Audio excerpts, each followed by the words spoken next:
you ever been hurt emotionally? Yes, that's a question. Have you ever been hurt emotionally? How does it feel? What's it like to feel hurt emotionally? It's crazy because emotionally is how all of us hurt.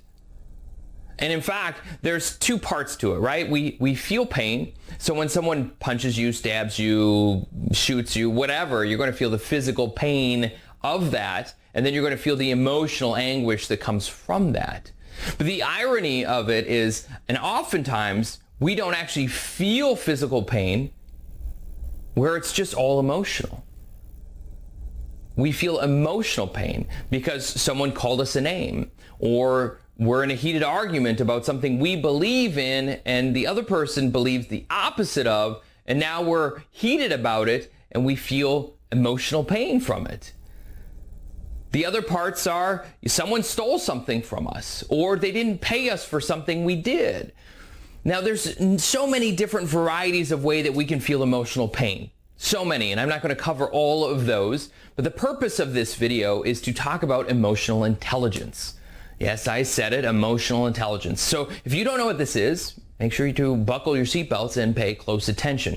This is a very powerful thing that everyone should truly know, understand, and use and utilize in their lives. Emotional intelligence. So what is it? There's three parts to emotional intelligence. The first part is what's something that Gary Vaynerchuk often talks about. If you follow this gentleman, if you don't worry about it, I'll fill you in. Gary Vaynerchuk is a prolific entrepreneur and very well known for helping people kind of get out of their funk, but he talks about this all the time. Now, he doesn't teach it, but he talks about this. So the number one thing that most people need to know is self-awareness. Self-awareness is extremely important, and I'll get into the aspects of self-awareness as this video progresses here. So self-awareness, step one. Step two is self-management. The ability to manage oneself internally with the emotions that we're feeling. Now, the third step is empathy. Being able to empathize with other people. Now, there's a difference between empathy and sympathy, and I'll cover that as well. So, self-awareness, step one. Step one in self-awareness is being aware of how you're feeling and why you're feeling the way you're feeling. This is so vitally important. Now, let me give you a circumstance or a story that can relate or maybe make this a little bit more relatable to you. Story happens, it begins, prom of, I don't remember, I was a junior in high school, we'll go with that. And as I'm a junior in high school, with my girlfriend, planned going to prom, of course. Why wouldn't you do that? And I bought tickets. I don't recall if I bought her dress. I know I bought her shoes. I bought a whole bunch of other things for her already for this event. And the day before prom, I go to the mall to get the tux. Now, while I'm at the mall, I receive a phone call from her saying, hey, I have something very important to talk to you about. But the reception on the cell phone, this is like when cell phones were fairly new relatively to the populace, and I got terrible reception at the mall. Told her I'll call you back when I'm done at the mall. And so I rent my tux, and I remember this vividly. They're like, okay, now remember when you rent the tux, you get none of your money back. As soon as you take the tux from the rental office, no money back. And I was like, I don't need the money back, whatever. So I leave with my tux. Now I get home and I get on the phone with her. And she proceeds to tell me that she hung out with that guy that she told me about way before. And one thing led to another. I think you're getting the drift here, right? You're getting what happened. And I'm on our wireless phone. Those were a thing too. And I'm walking along the outside of the house towards the backyard. And then she tells me this. I'm devastated, right? And I start breaking down. And the first thing I say to her is, how could you do this to me? As tears start to stream down my face. And as I'm walking towards the back of the house, all I can think about is how devastated I feel and how devastated I am. And I say, how could you do this to me? And as she starts to come up with words, thinking to herself and expressing to me, well, this doesn't mean we shouldn't go to prom. And I'm like, what? And as I get to literally the back of the house, I don't know what changed, but it was like an instantaneous moment, and I started laughing. I went from tears of sadness and depression and feeling sorry for myself to laughing. And she was confused. I was confused too. And I didn't really understand in that very moment what just happened, but it only happened as the conversation progressed that I realized why I was laughing, it's weird how this happens, but it's the beginning of the unfolding of emotional intelligence. And I will explain the whole thing as we go here. And so I start laughing, and she's totally confused. She understood the crying part, like, how could you do this to me part? And then the laughing, she was like, wait a second. She's like, why are you laughing? And I said, because you taught me a valuable lesson. And she's like, what's that? I said, to not trust you? Like, that's a valuable lesson. And I said, I'm so glad it only took 6 months before you did this. Because if it was any longer, it would hurt so much more than it does right now. And she was totally confused because she still wanted to go to prom. And I was like, this is pretty much it. And thank you for doing this, and I will be to your place sometime this weekend to pick up all the stuff that I had purchased for us to go so I can return it, and then we can never talk again. And I pretty much hung up the phone. And I was in a totally different state of mind than I began the conversation with. Like, in the beginning, I was hurt. Like that, it felt like, how could you do this to me? But in that split second, and as the conversation progressed where I was laughing, I realized she did nothing to me. Like, there was nothing she physically did to me. Nothing at all. She didn't hurt me. She didn't punch me. She didn't stab me. She didn't shoot me. There was no physical harm to my entire being. None whatsoever. And in that realization, I realized at the same time, she could never hurt me. And that I owned this that you're looking at, the body that I have. I own this body. She doesn't own it. In fact, no part of this body does she have rights over, period. And the reason is because emotionally, I am sound. Now, I didn't realize that in the beginning, right? That's where the tears were coming in, and that's why I felt emotionally hurt, as if she did something to me physically. But I realized, like I said, she did nothing to me physically. And because she did nothing to me physically, I realized I don't have to allow her to have power over me. I don't have to allow her to hurt me emotionally. And that as a whole being, I own my emotions. I control my thoughts and my emotional states because of that. And so when I got off the phone, I was actually relieved. Like, this is something that there was potential for. Right? I mean, there's always potential for, you never know. But the idea was, like, if there was that potential at all, and I let her to own me, and I groveled and said, yeah, let's still go to prom, then she controls me in the relationship. We're not equals anymore. She controls me. See, to me, relationships are about equal status. It's not one's better than the other, one's right, one's wrong. And I'm not saying that doesn't happen where we feel like we have to be right, because oftentimes it feels good to feel right. But when you understand that in your feeling good to be right, what you're doing is you're dominating the other person. You're literally depressing them. You're pushing them down because you have to be right. And that's not how relationships are meant to work. It's okay to be wrong, and it's okay to be right, but it's okay to know that you don't have the upper hand because of that, at least in a relationship that's supposed to be equal. Now, once again, I didn't let her have authority over me by owning my emotional state.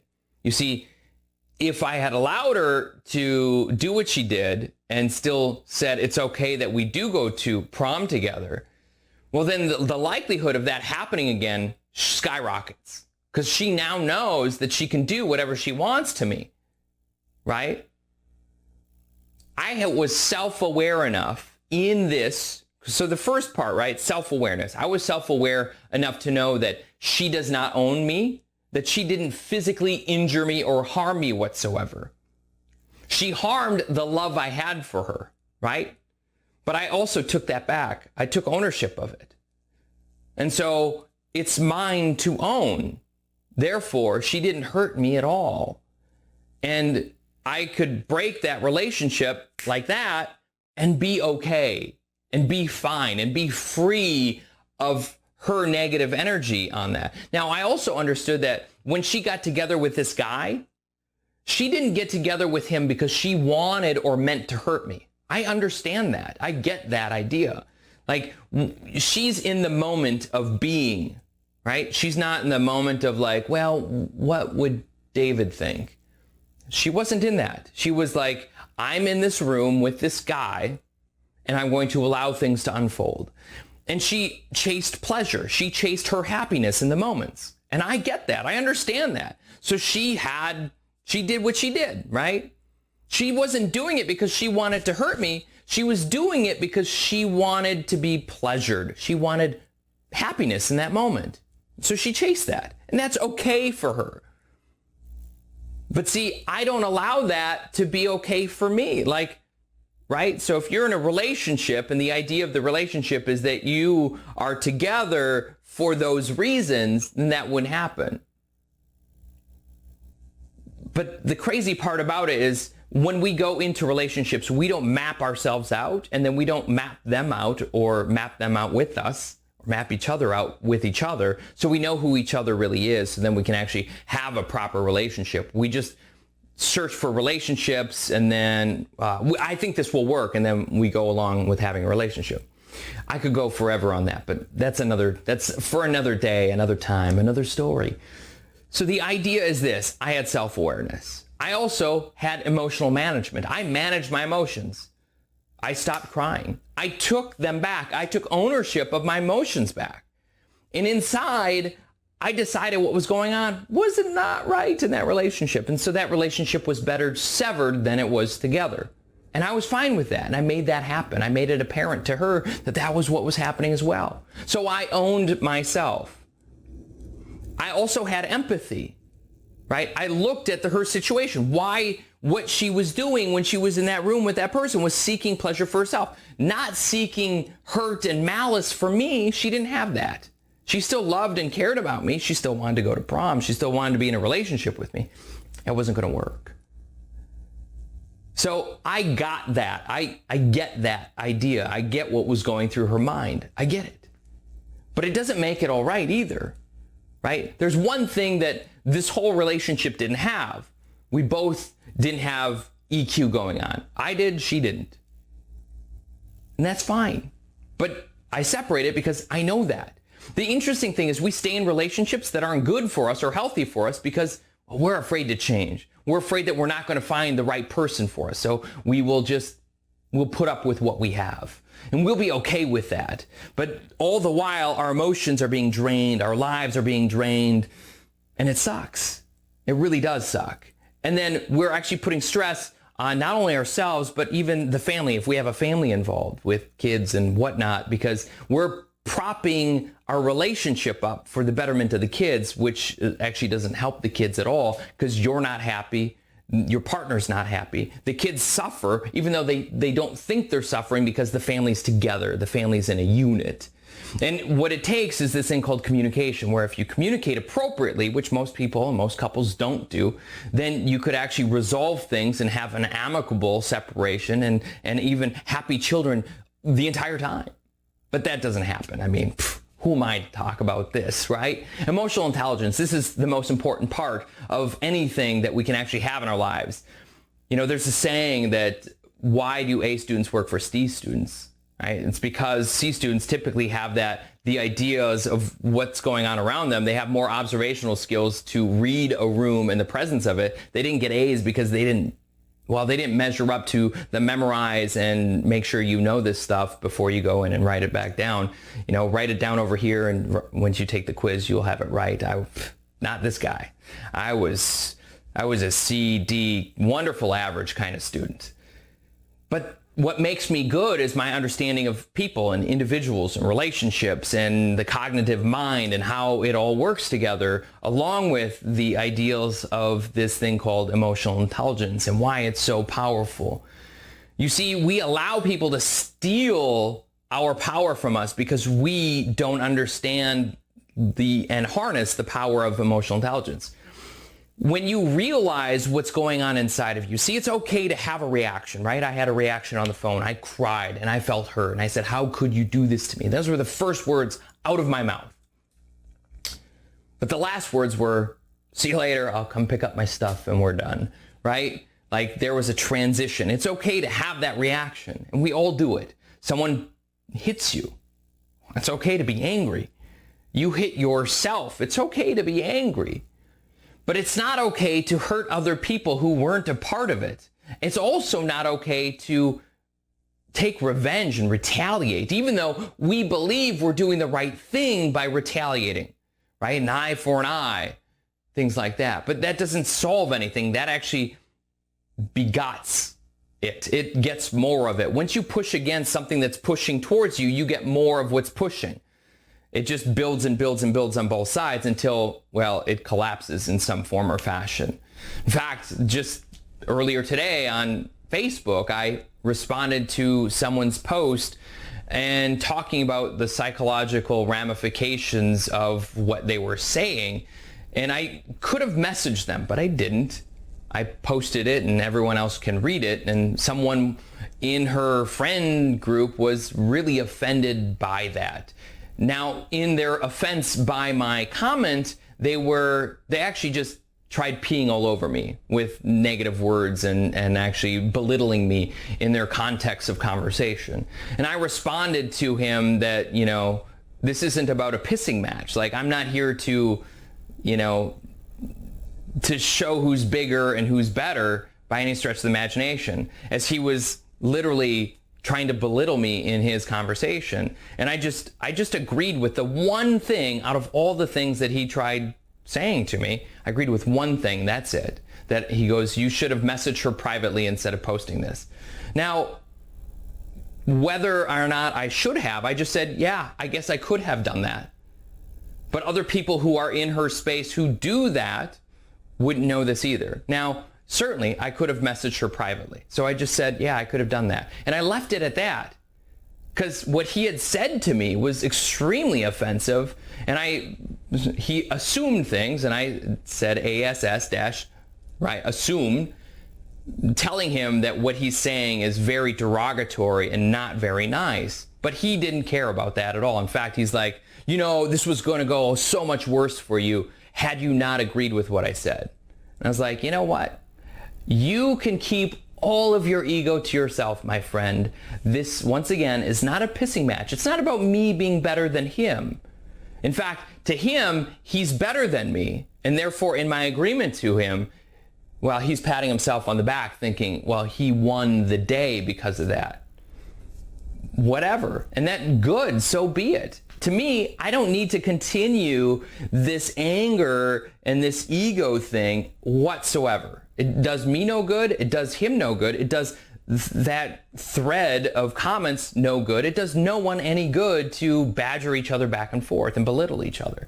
Yet for him, whatever, he's going to do what he's going to do regardless. And I'm no better than that necessarily. So I just let him win. There's another circumstance too where quite a few years ago, I'm trying to think, it was like 2010, I worked for my brother-in-law, what have you, and he, to this day, owes me $69,970 and some cents. Never paid it. He's never paid me a dime of it. And when I got home from that contract and he never paid me, well, that's when things changed in my life pretty drastically. Couldn't afford the house, couldn't afford my car, couldn't afford car insurance, couldn't afford a lot of different things. And it sucked, right? This is 2010. The type of position or jobs that I would apply for or get into or do, what have you, for me, it was like, I want to continue doing my business, but this is terrible to have all this, not ability to pay anything. Then people were like, do you hate him? No, I don't hate him. People were like, well, you can't afford your mortgage. You can't afford still don't hate him. He's got his reasons for doing what he did. Hating him would do me no good. In fact, I'd be carrying on that hate for no reason. I couldn't then move on. And I would then always point to that situation as to why I'm stuck in this circumstance. And I'd probably stay stuck for way longer because I had someone to blame for it instead of, picking up my bootstraps and deciding what the hell I was going to do with my life. So the idea is you have to have this awareness of who you are and your emotional well-being in mind. Like, how do you want to be? And then I could talk about my mom who passed away of cancer. She had it not once, not twice, but 3 times, right?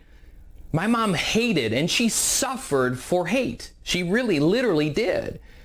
And she carried that with her wherever she went. And it ruined her life to the point of death. And that's not worth it. So yeah, self-awareness and then management, internal state management, emotional management. It's okay, like I said, to be angry. And you can find ways to release it. You don't have to release it onto the populace. You can actually recoil, think for yourself, say, why am I feeling this? And here's the interesting thing about anger. Anger is usually a reaction to hurt. Think about that. Anger is a reaction to hurt. You are hurt, and now you want to lash out. Right? There is power in understanding that you're hurt. There's so much power in understanding that you're hurt. This is the key to actually correcting all the problems that most people have when it comes to acting out. It's understand that you're hurt and why you are hurt. Why do I hurt? Why does this hurt? And then once you narrow down, okay, this hurts because I feel like my relationship's being destroyed. Or I feel like my ego is being shot at. My ego doesn't like it. And therefore, I feel like retaliating.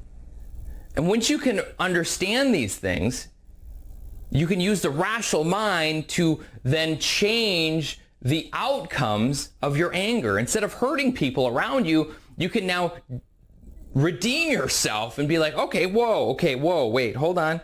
Let me take 5 minutes here. Let me resolve this inside. Let me find out why I'm really hurting here. And then we can actually have a rational or reasonable conversation about it. But most people don't do that. We just lash out and attack someone. And then later on, we're like, oh, I'm so sorry I said those words. Let me ask you, is it worth it? Is it worth it? Is it worth it to hurt other people because you're angry when really you're hurt and you just don't know exactly why you're hurt? You haven't explored the hurt yet. You're just angry, so you're overreacting on the initial hurt. Does that make sense? So what you need to do is take time, breathe in deep several times, and then figure out why it hurts. And once you figure out why it hurts, you can actually have a reasonable conversation about it. And that is so much more powerful. Then you can also empathize. Like, why did they do that? And then, understand from their perspective. At least try to. Like, why did they act out that way?